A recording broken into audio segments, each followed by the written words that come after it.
Hi guys, welcome back to C vlogs. ఇవాళ మా చెల్లి ఒకటే గోల, నాకు వైట్ సాస్ పాస్తా తినాలని ఉంది, చీజీగా ఏదైనా తినాలని ఉంది, క్రేవింగ్స్ వస్తున్నాయి, నాకు తెలీదు, ఆర్డర్ చేయి అంటూ ఉంది. ఇంకా వెంటనే స్విగ్గీ ఓపెన్ చేసి వైట్ సాస్ పాస్తా ఏమైనా అవైలబుల్ ఉందేమో మా ప్లేస్లో అని చెప్పి సర్చ్ చేశాను. పిజ్జా హట్కి రేటింగ్ బాగుంది కదా అని చెప్పి అందులో అవైలబుల్ ఉంది అని ఆర్డర్ చేశాను అనమాట.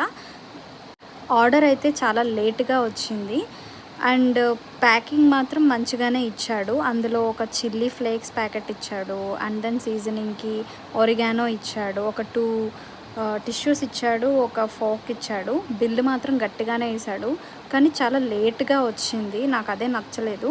సరే టేస్ట్ విషయానికి వస్తే ఎలా ఉందో అని చెప్పి చాలా ఎగ్జైటింగ్గా ఓపెన్ చేసాము.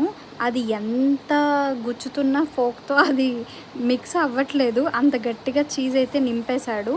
తీరా మొత్తం ఫైనల్లీ ఎలాగోలా మొత్తం మిక్స్ చేసామన్నమాట. తీరా మిక్స్ చేసి నోట్లో పెట్టుకోగానే ఉండండి, మా చెల్లి మాటల్లోనే విందాం. చాలా క్రేవింగ్స్ అనేదిగా. మిలి, ఎలా ఉంది టేస్ట్?